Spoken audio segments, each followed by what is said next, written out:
əldə etdiklərimiz bizi xoşbəxt eləmir. Niyə? Çünki əldə edə bilmədiklərimizin fikri bizi bədbəxt edir. Çox gözəl tərəfdən məsələyə baxdınız.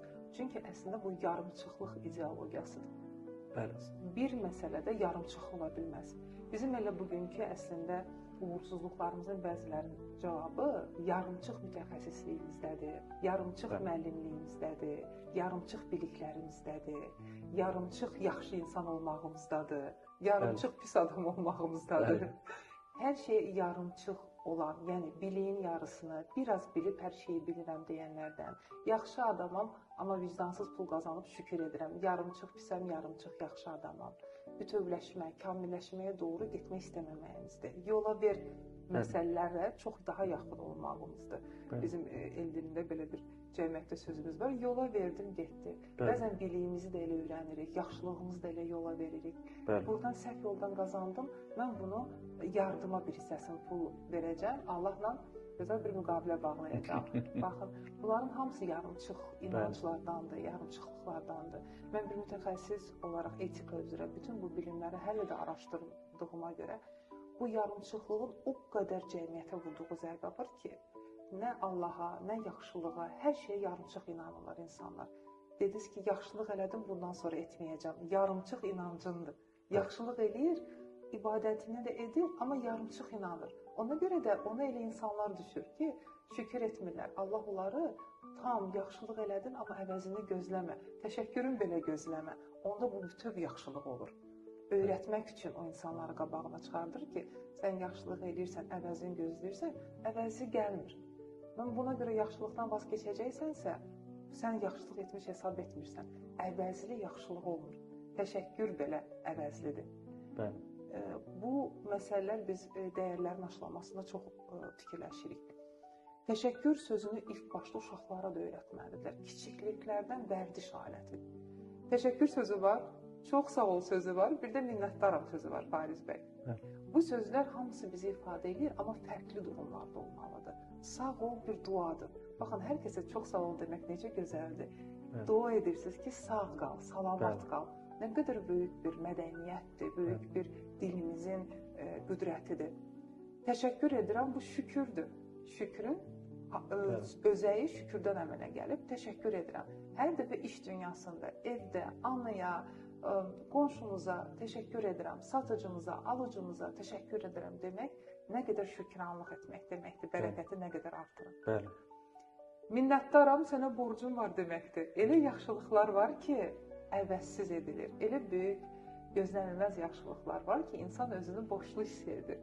Bu da gözəl bir hissdir. Əgər yaxşılıq borcu da yaradırsa, bu minnətdaram sözündən irəli gəlir.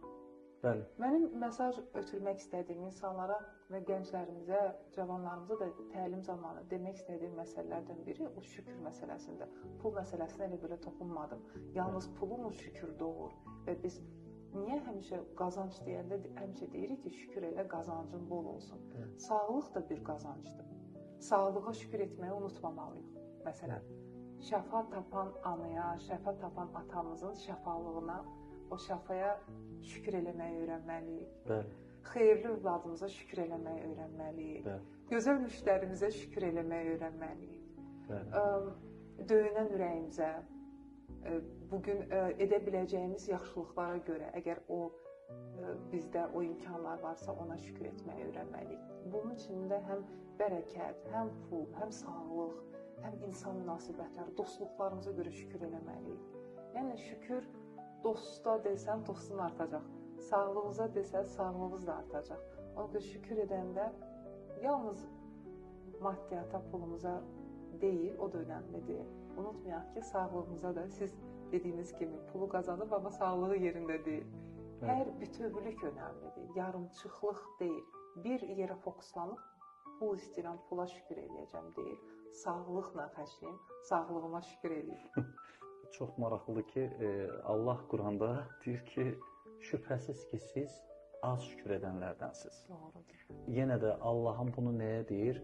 Biz hətta çox arzuladığımız bir şey illərlə, bu evdə ola bilir, maşında ola bilir və yaxud da məsələn də həyatda çox şey ola bilir.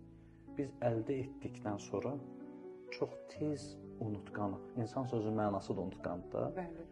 Ki unuduruq, elə bilirik bu belə də olmalıdır. Biz sağlamıqsa, elə bilirik bu belə də olmalıdır. Bizə kimsə bir yaxşılıq elədi, hə, təşəkkürünü elədim, yaxşı halda hələ.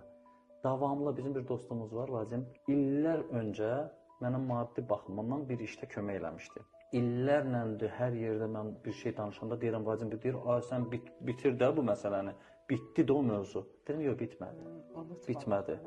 Bəli, mütləq davamlı olaraq onu dedikcə, yəni sən özündə başa düşürsən ki, bir dəfə bu sözü demişəm ki, əldə etdiklərimiz bizi xoşbəxt eləmir. Niyə? Çünki əldə edə bilmədiklərimizin fikri bizi bədbəxt edir. Əldə edəndən sonra da o arzu ki var, ki arzudan arzu doğur, arzu arzunu boğur.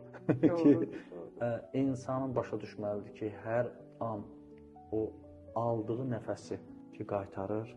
İnsan başa düşməlidir ki, hər o nəfəs üçün bəlkə şükür. Hə, deyilə bilər ki, bu biraz belə deyək də qeyri-normal olar ki, insan elə sadəcə olaraq insan onu lazım deyil ki, hər an şükür eləsin. Yox. Sadəcə olaraq halında başa düşsün ki, bax, mən onun nəfəsi aldım, verdim. Mən bu çayı içdim. Mən bu yeridim. Nə qədər insanın ayağı yoxdur ki, yerimir. Nə qədər insanın əli yoxdur ki, götürmür. Nə qədər insan nəfəsi belə normal alıb verə bilmir. Nə qədər insanlar ki, mən hər halımda belə insan bunu düşünsə, beynində bu hər zaman bunu təşəkkürünü Allaha bildirsə, yaxşılıq eləyənlərin təşəkkür, hətta bildiyimə görə bunun Yaponlarda bir termindir bu. Uşaqlarına öyrədirlər ki, çölə çıxanda yolda asfaltı çəkənin yad elə və ona təşəkkür elə qəlbində. O işıq dirəyini çəkəni, məktəb binasını tikən insanı, yəni hər bir müəlliminə, müəllim nə qədər cəmiyyətdə, hər dəfə müəlliminə, çünki həyatda hər bir sözün arxasında həm valideynin, axı bunu sənə kimlər öyrədib, onlar hər birinə təşəkkür.